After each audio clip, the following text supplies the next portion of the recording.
Oh, hello. Welcome to the Mermaid Tavern. How you doing? Chin chin. Cheers. Salute. Skål. Slonjava. Bottoms up.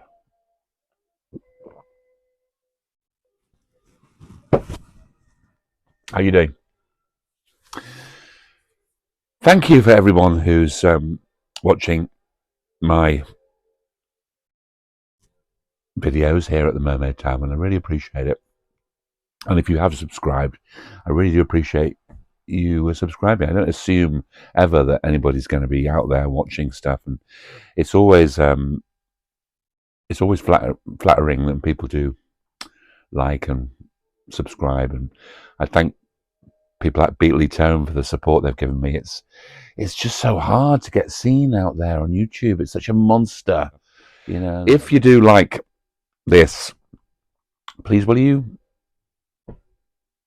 hit the like, thumbs up, because it really makes a difference so much in getting my content seen out there with the algorithm. If you don't, it's like really hard to get it seen. And but as I say, I'm very grateful if you are subscribing and if you have liked. But yeah, please, if you like, do like. Anyway, I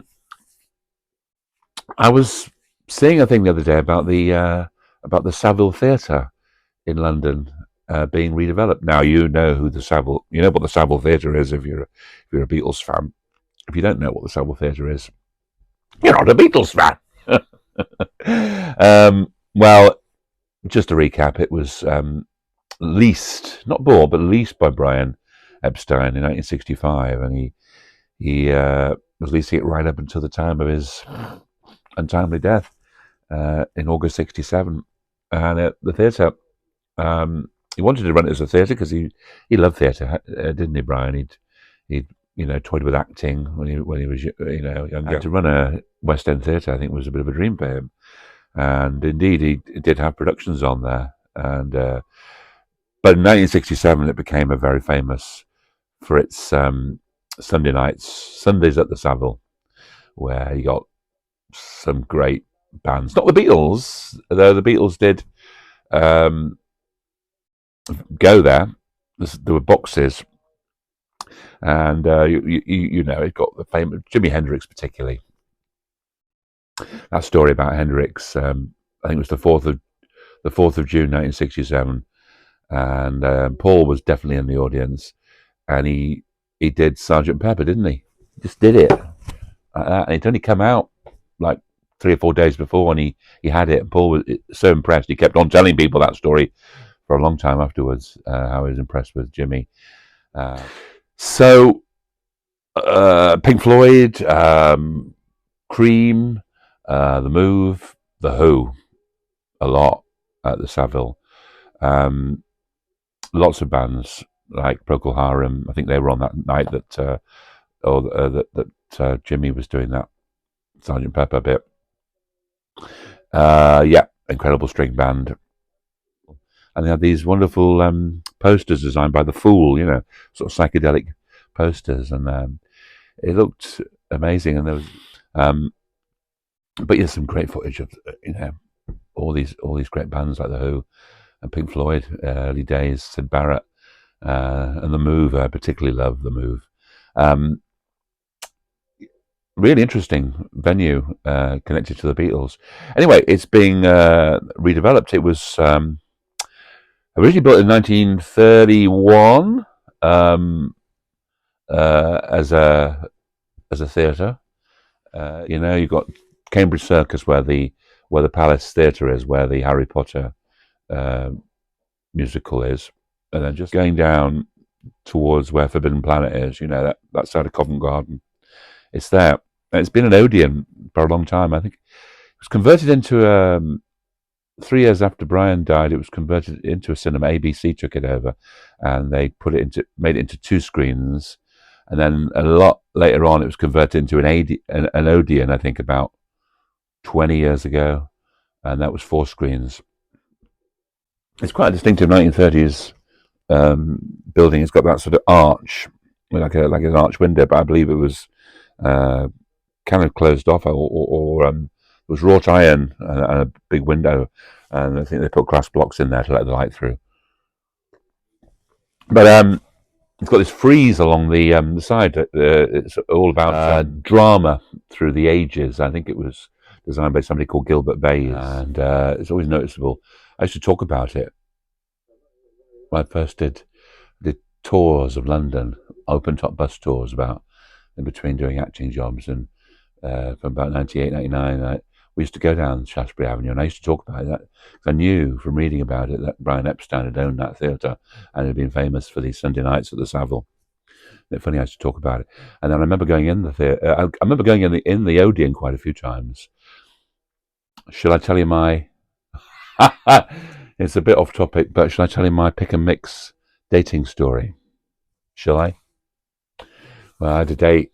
This was in the newspaper column in the Observer or something, and met this woman. First date, met her somewhere else. I think the Anchor in Bankside.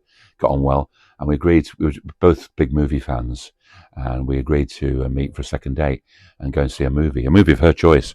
And it was the Odeon Covent Garden, which was what the Saville Theatre was called, and it only closed actually last year, I think. Anyway, so the movie we went. All going well. We went for some noodles or something in Soho before, and then watched the movie. And I'm like a bit of a kid at a cinema. I go and get the pick and mix. I know what you're going to say. You're one of those people that hates anybody eating, making a noise throughout about the cinema. I'm not. I'm very respectful. Very respectful, and eating sweets. But she was horrified by me getting these sweets. It's beforehand. There's something definitely funny about him getting sweets, and I thought it was nice. Anyway, I offered her one, but she wouldn't have it. This is before the movie started. The movie was called Crash, by the way, 2004, about I don't know, if I can vaguely remember it was all different stories in the wake of 9/11, isn't it? All involving cars or something. I think Sandra Bullock was in it. And anyway, I was very no, I was very quiet eating my sweets. Movie, it's all good. And I didn't offer any more, didn't bother her. I was very quiet, very respectful. Movie ended. Are you a person that waits to the end of the credits? I am. She was as well. She was a big. Anyway, and I didn't say anything to her. Then I said, so we got up and said, yeah, what do you think of that? I said, kind of monosyllabic. Good. Okay. Like that. Really sort of, Anyway, walked her down Shaftesbury Avenue onto Charing Cross Road, if you know where we're going, down to Trafalgar Square, because it was where the night buses used to go from. It was quite late. This is back in the day. This is like 20 years ago now, just over 20 years ago. And kind of tried to make small talk with her, but she was like very sort of, monosyllabic replies about the movie. I could tell something was wrong. Anyway, I stayed with her so she could get her night bus. I think I let mine go just being a gentleman, And just as her bus came, I think she lived somewhere West London, and I was living South London. Anyway, she got onto the bus, and she just looked back at me a minute. I said, "Was it the pick and mix?" And then the doors closed, so I never got to find out whether it was the pick and mix. But I wasn't noisy. Anyway, that's my pick and mix story associated with that. Dear me. Anyway, why did I tell you that? It just occurred to me. But I used to go and see quite a few movies there, and I remember going to see another movie another time on my own. I never went for a date there again. And the guy in the centre of the issue, he told me this was the Saville Theatre. I knew, of course, but very unusual because you could see part of it. One of those four was like the end of the theatre. You could see the sort of, it had a funny sort of proscenium art stage with these bits going up, and you could see where it was. And he was telling me that even me asking, I think I was like the only one in or something. It was so I like going to see movies in the afternoon. I really did. Used to get freebies. Do you remember Orange Wednesdays? With orange phones, that's going back a bit. And even with an equity card, you used to be able to get into Odeon cinemas in the afternoon to see free films. But I'm going way back now. Anyway, but yeah, so it was open to as a cinema until last year. And Mark, I was talking to you about it, wasn't I? You said you wanted to go in it because it was one of those West End theatres you'd never been into, even though it hadn't been a West End theatre for a long time. Anyway, the reason I'm talking about it is it's been in the news because this big investment company, what are they called? I've got a note about it somewhere here. They're called U Capital, and they're about to convert it into a theatre again. It says on the website, the Saville Theatre was once one of the West End's cultural icons. With our investment, its status will be restored. So it sort of kind of suggests that they might be hanging on to the name, the Saville Theatre. Yeah, you can understand why they wouldn't want to hang on to that name, because that name has got some other connotations now, isn't it, which we won't go into.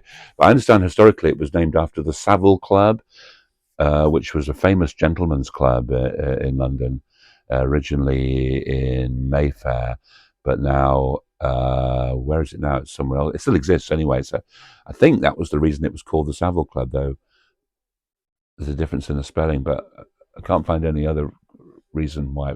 Anyway, but yeah, so they may be hanging on to its status, and it's going to be a home to Cirque du Soleil, the big dance troupe, most famous, of course, in the Beatles world for doing Love. Now, did you see Love?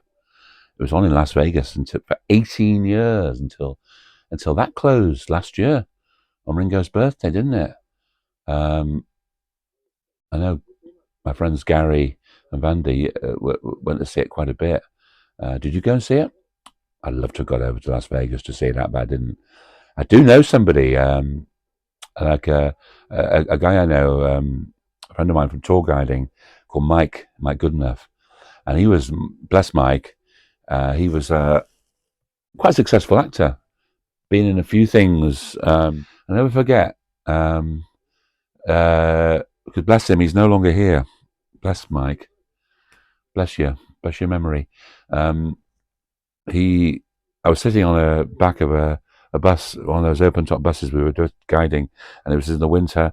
We were waiting or something, or on standby, and he got a call from his agent. I was with him, and that it meant he was in the show.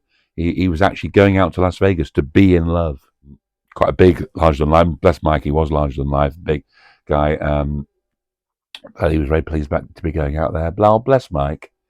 Really, really wonderful fella he was. Yeah, bless him. But yeah,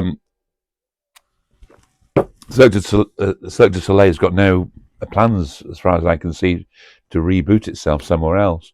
But what a great place to have it in London, at that theatre, which had a Beatles connection to it. You know, slight drawbacks to it is that I read that U Capital are going to make it a big boutique hotel on the top, and they're going to build an extra, quite a big, almost the same height again as the building on top. You look at the plan; it looks sort of a bit. It's been approved. There's a lovely garden around the back. What's it called? Lovely little peaceful garden on the back of it, which I've been in a few times. What is that garden called? It's really lovely. All kind of wonderful botanic things, and where you can sit. I think they've been given a bit of money because of the light. It's going to lose a lot of light with that thing being built. It's going to be a hotel or something, a boutique hotel. Do we need another hotel? Do we need another boutique hotel? Anyway, the theatre's going to open, but not as the original theatre was about 1,000. You know, stalls, circle, upper circle, or dress circle. So this is going to be about 600 or something. So it's not going to be, probably not nowhere near big enough to house a show like Love anyway, but it's going to be one of their other shows, and it's going to take about 3 years, I think, to sort it out. Yeah, so it's going to be interesting to see that preserved. I'm glad it's going to be preserved. It's a bit odd having that extra story on the top of it. And wouldn't it be great if it could be a sort of home to Love? I'd love to see Love. I'd love to see Love. Did you like Love? What they did to the music, you know, the sort of slight variations they did with the music. It's quite nice, actually. I really quite liked what they did with the songs on the Love album. It's really quite good. Um, Making it sort of seeg together, and some nice little moments with that. Have you seen Cirque du Soleil? The only time I ever saw Cirque du Soleil was at the opening for the Millennium Dome in 2000. They did a bit then, didn't they, on sort of acrobatic sort of uh, bits, and very impressive actually. I remember with Peter Gabriel's music, so that was impressive. That's the only time I've ever seen them. On the website for Cirque du Soleil, it says there's no plans for a future partnership with Apple, the Beatles Apple core organisation to repeat Love. And in any case, it would probably need a much bigger venue than something 600, wouldn't it? We need a big, I don't know how many that Las Vegas kind of big like space held, but a lot, didn't it? Anyway, it's just a dream, I'm sure, but interesting to talk about. Thank you for listening to me. As always, bless you for watching. Will I see you again? I sincerely hope so.